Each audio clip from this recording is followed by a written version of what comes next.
Siempre. Hermanos, muy buenos días, que el Señor me les bendiga. Damos gracias a Dios por la oportunidad que Él nos concede en este día, sábado 8, meditar en nuestro tiempo con Dios. Lo traemos en Primera de Pedro, su capítulo 4, versículos del 12 al 19. Trae como tema prueba de fuego.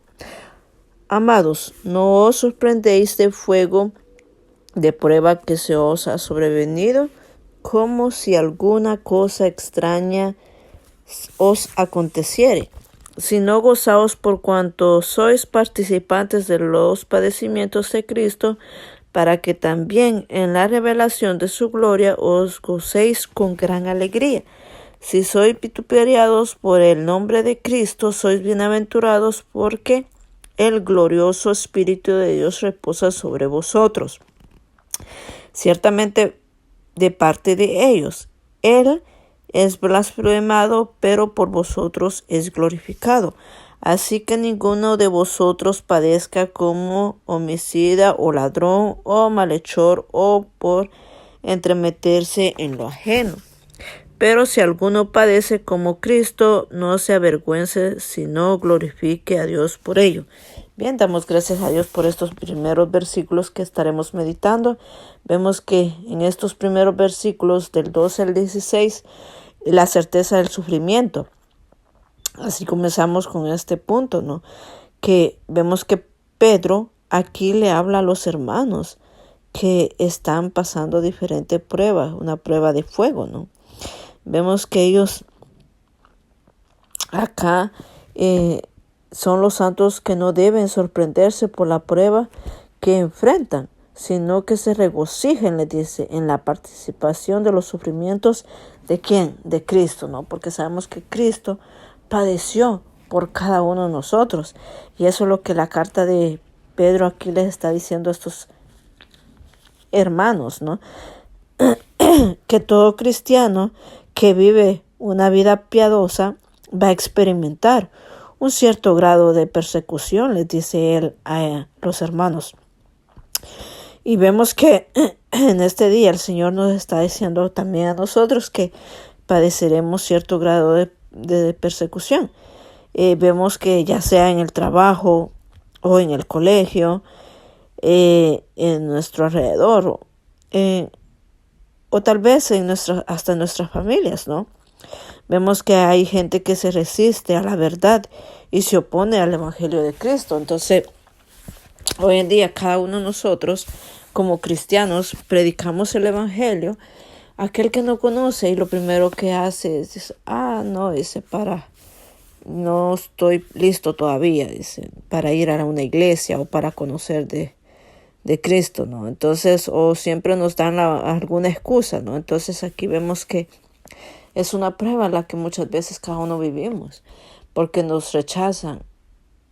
No rechazan de nuestra persona, sino que rechazan el amor de Cristo, aquel de quien cada uno predicamos, ¿no? Entonces aquí podemos ver en estos primeros versículos cómo Pedro les explica acerca del tipo de persecuciones que cada uno pasamos, ¿no?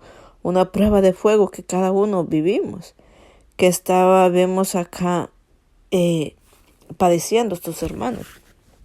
Pero dice que el participar en los sufrimientos de Cristo nos ayuda a regocijarnos, ¿no? ¿Por qué?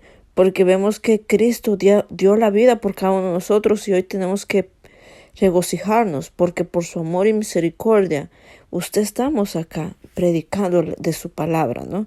Entonces somos bienaventurados. Incluso aunque nos insulten por el nombre de Cristo, no somos bienaventurados. Porque dice que ellos, cada uno de nosotros, tenemos que glorificar el nombre de Dios, ¿no?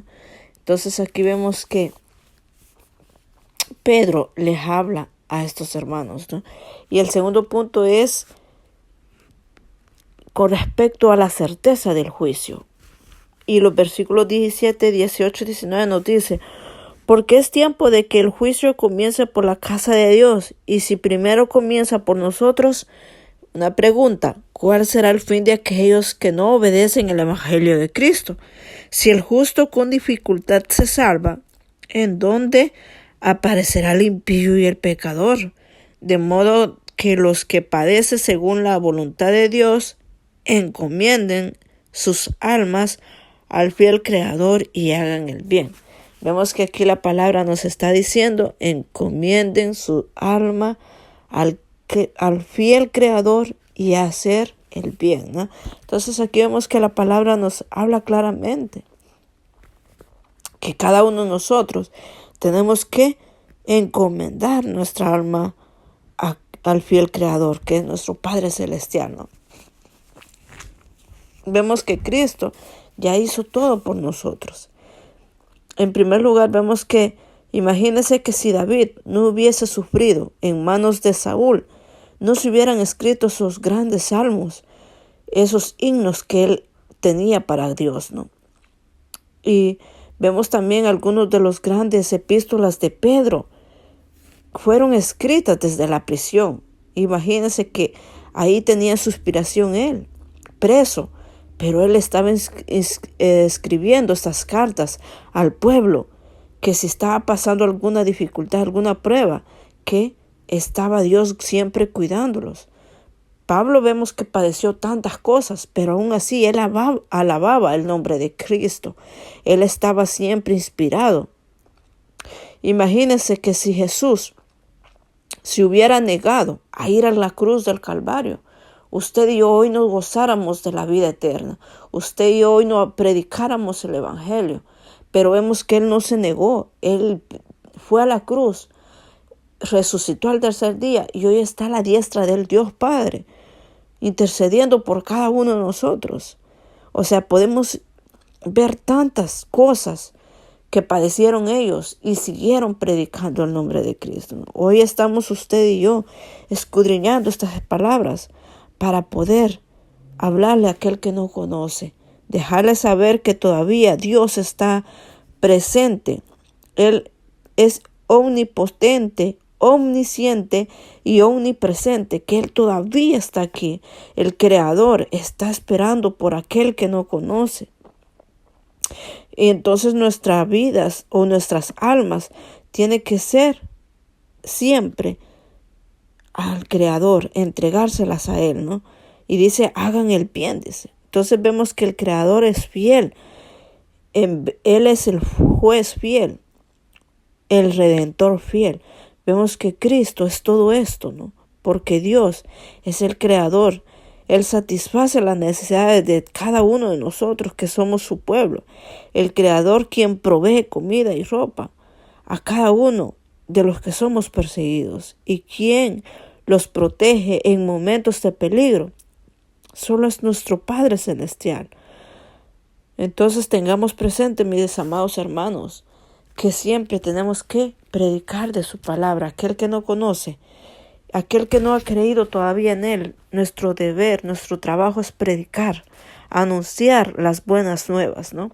Tengan un excelente fin de semana, meditemos en su palabra, porque siempre Él habla a nuestras vidas. Él siempre está ahí cuidando de usted y de mí y nos da lo que pedimos, pero si lo pedimos creyendo, ¿no? Cuídense, pasen un feliz día, Dios me los bendiga.